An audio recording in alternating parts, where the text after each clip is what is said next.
The start of 2016 has witnessed a sharp escalation in the militarization of the South China Sea. The cause of the escalation is multifaceted and comes from both regional and international quarters.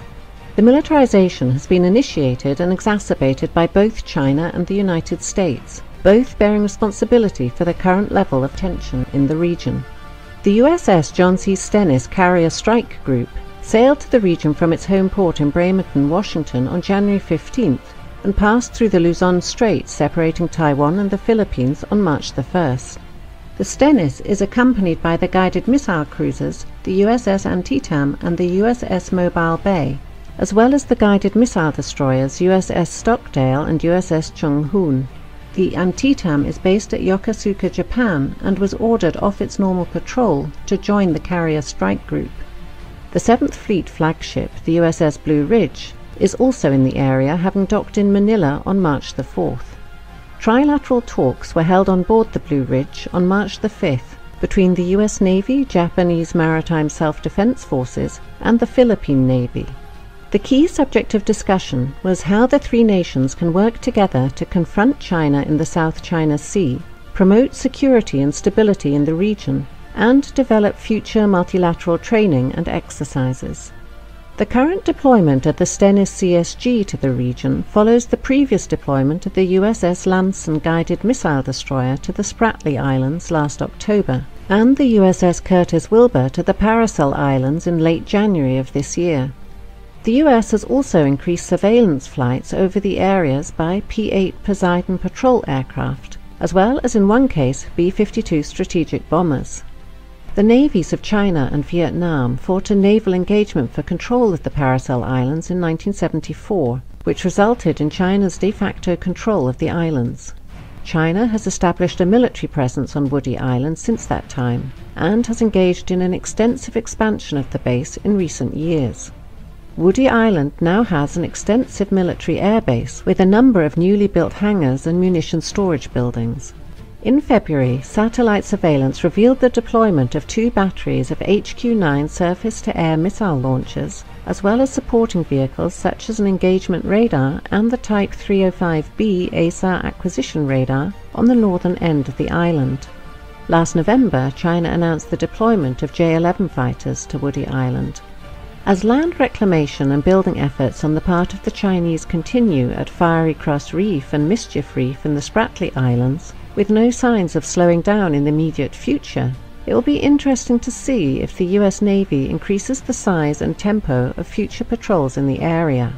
With the Royal Australian Navy taking delivery of its second Canberra-class LHD, HMAS Adelaide, on December 4th of last year, and the first of 2 Makassar-class LPD vessels built by Indonesia for the Philippine Navy, the BRP Tarlac, launched on January 17th of this year, the US Navy may soon be bolstered by more powerful regional navies in future patrols. The Prime Minister of Japan, Shinzo Abe, announced in November of last year his willingness to have the Japanese Maritime Self-Defense Forces join the US Navy in patrols of the South China Sea. Australian P-3 Orion Maritime Patrol aircraft are currently flying freedom of navigation missions in the region. It was reported just days ago on March the 9th that the United States and Australia were negotiating the basing of more US strategic bombers, including the supersonic B-1 and aerial tankers, at Australian bases on a rotational basis. The aircraft would be based at Tyndall and Darwin in northern Australia. They would complement US B-52 strategic bombers already based at Darwin on a similar rotation. As the brinkmanship continues, with no signs of either China or the United States backing down, the chances of a military confrontation in the South China Sea, whether calculated or accidental, continue to grow with each passing day.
U.S. naval services have released a new maritime strategy, a plan that describes how the Navy, Marine Corps, and Coast Guard will design, organize, and employ naval forces in support of its global dominance. The new strategy, titled A Cooperative Strategy for the 21st Century Superpower, highlighted forward, engaged, and ready as key words and kept the original theme of ensuring our capability to intervene overseas. It calls for increasing the Navy's forward presence to 120 ships by 2020, up from about 97 ships today.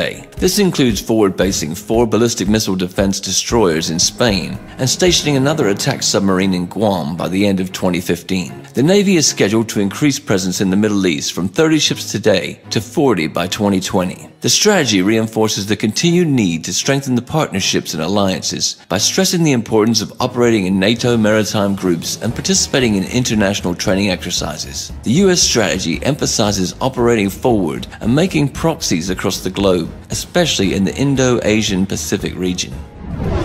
Thus, the hard anti-Russian rhetoric of Washington is a sign of the global standoff. At the very same time, the United States is preparing to go deeper and deal with China. The U.S. strategists are concerned about the rise of Chinese naval forces and its expansion to the Pacific Ocean. Particularly, they aim to prevent a situation where China will be able to defend particular zones of sea communications from foreign intervention. This is Chinese DF-21D anti-ship ballistic missiles purpose. In 2008, the U.S. Department of Defense estimated that China had 60 to 80 missiles and 60 launchers. The risk of establishing area-denied operational environment, for instance, in the South China Sea, worries architects of the strategy. Since the American pivot towards Asia, a tolerant term for the U.S. deterrence policy against China, in 2011, the United States Navy has deployed 60% of all of its powers in Asian-Pacific region. Indeed, it's ready to deploy even more in order to establish its own control in China's zone of interest.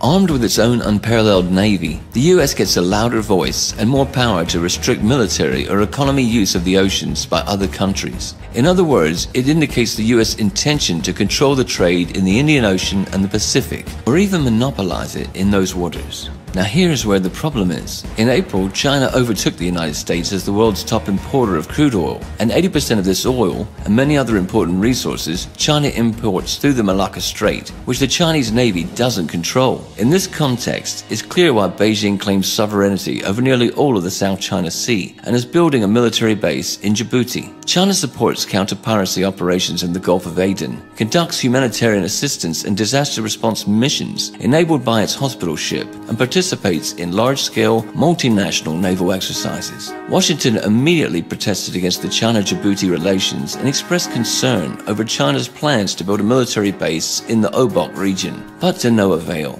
China has to defend the supply of oil over a long way and isn't able to do it right now. Problem is, it doesn't have enough naval bases along vital shipping lines as of yet. Strings of Pearls strategy, initially suggested as a series of seaports and naval bases stretching along the Indian Ocean, has to resolve this issue. The seaports will be support places and investments that could pay dividends on a strategic level while causing broader security amenities. China's naval defense strategy is grounded on the combination of offshore waters defense with open seas protection concepts. The offshore waters defense consists of 2 missions. One is to protect China's eastern coastal area, which is the country's most economically vibrant region. The other is to ensure the safety of the expanding shipping lines that are vital to China's economic growth. Open seas protection concept also has 2 elements. One is to extend maritime protection to waters over 600 miles from the Chinese coast by building supply depots in the disputed South China Sea, trying to conduct submarine activities in the Indian Ocean, and acquiring bases beyond the region. The other is to develop capabilities to conduct non-conventional security operations outside the region, such as naval diplomacy, joint maritime law enforcement, and humanitarian assistance. Compared with the United States, the PLA Navy has sufficient self-defense capabilities, but deficiency in cross-region operations and force projection is evident, though Beijing is trying to change that. On the other side, China's unique geographical location allows it to establish control over its local seas, the Yellow Sea, the East China Sea, and the South China Sea. That is what the United States has accused China of doing in the last 5 to 10 years. The so-called anti-access area denial A2, AD, or the Fort Fleece strategy. This is the real reason for the boiling over for China's island work in the South China Sea. Washington is sufficiently alarmed by a perspective to lose the maritime control in the region and has started the naval force race under an umbrella term of all domain access. Despite this, Beijing is adamant. In June, China said it was shifting work on disputed South China Sea islands from the dredging of land to the construction of military and other facilities. The US containment policy against China includes not only holding of old alliances, but a creating of new. In the recent strategy, Washington pledges to strengthen cooperation with 6 long-standing allies: Australia, Japan, New Zealand, the Philippines, the Republic of Korea, and Thailand, and also lists 8 new partners: Bangladesh, Brunei, India, Indonesia, Malaysia, Micronesia, Pakistan, Singapore, Vietnam. With help of its Asian allies, the US are going to seal off the PLA Navy in South China Sea and prevent its moving into operational space. Further, Washington's diplomatic rhetoric over the long-standing allies, shared strategic interests, and cooperation in Asia, in fact, is aimed at establishing a coalition against China. Despite the fact that the US official strategy is ignoring the Taiwan issue, the island may easily become a flashpoint of ongoing confrontation, and the Western media machine has already set the ground for it. On July 22nd, US magazine, The Diplomat, reported that the People's Liberation Army's soldiers were seen running towards a building that bears a striking resemblance to the Japanese-built presidential office in Taipei.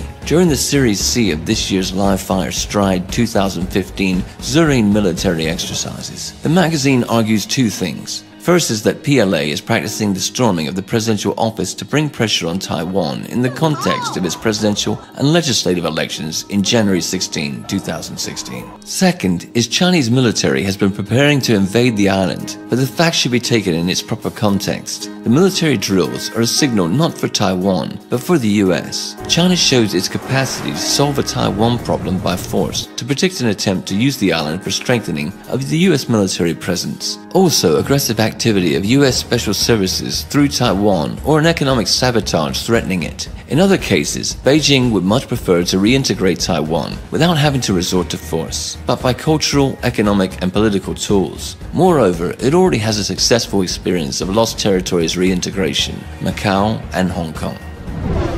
Another area of the US-China geopolitical confrontation is the Indian Ocean. US strategists, media outlets, and public experts argue India is a rival state for China. Monetary wealth and power growth of both states will result in inevitable clashes between them. According to them, the motive behind the String of Pearls strategy isn't in solving the logistical problems of China's maritime Silk Route, but are in encircling India. If established commercial ports will be militarized with the PLA Navy, the concerns about China's influence in the Indian Ocean region empower the US to involve India in the American area of influence as part of a global anti-China strategy. The good news for Washington is India has been actively building a new powerful fleet, including an aircraft carrier group, so it could be a very useful tool. Directly, Chinese and Indian maritime interests face off in Sri Lanka, leaving the Indians' area of influence under the impact of China's economic projects. For Beijing, ports of Sri Lanka, founded by Chinese investments, are a cell in planned maritime infrastructure from South China to Pakistan, a natural opponent of India involved in China's maritime Silk Route. The US will likely use these features to set on fire China-India relations, to use Indian political, military, and economic power to discourage Beijing from adopting its maritime policy in the Indian Ocean. The US's strategic purpose is to seal off the PLA Navy in the South China Sea and prevent its moving in operational space and encircle China by land. In this order, the US holds old and new alliances with nations in the Indo-Asia-Pacific region. The US media machine has already started information aggression against China-Taiwan relations in order to support the rise of Washington's influence on the island. Meanwhile, American special services will try to fuel Pakistan and Sri Lanka in order to make a triangle where the US and India oppose China in the Indian Ocean region. With Washington's support, the tension will also raise in the South China Sea, where Malaysia, Taiwan, Vietnam, Brunei, and the Philippines claim maritime territory. The US naval services will constantly strengthen their presence there in the Indian Ocean, in the Pacific Ocean, while preparing to deal a crushing blow to Beijing. China will answer with its Fortress Fleet strategy in its local seas by building a powerful Pacific fleet and putting into practice the Maritime Silk Route project infrastructure in the Indian Ocean, all the while developing the relations with the Russian Federation in Eurasia. Also, India and China can absorb a lot of profit from the mutually advantageous cooperation. The only thing that they need for it is a mediator to start a constructive dialogue. Russia, which has a good fellowship with both, may become that mediator. This will solve the tensions in the region and allow the nations to go on to further development.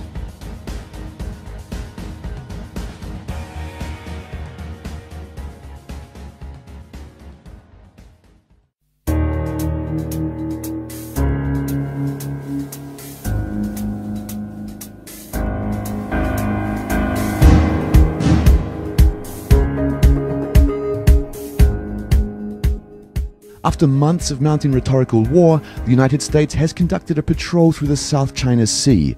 On Tuesday, the guided missile destroyer USS Lassen transited the area, sailing within 12 nautical miles of at least 2 China-made islands. A Chinese guided missile destroyer and a naval patrol ship shadowed and gave warnings to the US warship. Then Chinese Vice Foreign Minister Yang Zhisu summoned US Ambassador Max Baucus, lodging serious representations and expressing strong discontent over a US warship patrol. Beijing's attitude was that the US threatened China's sovereignty and security interests. In turn, Washington has demonstrated with this action that it rejects China's claim that the built islands mark Chinese territorial waters.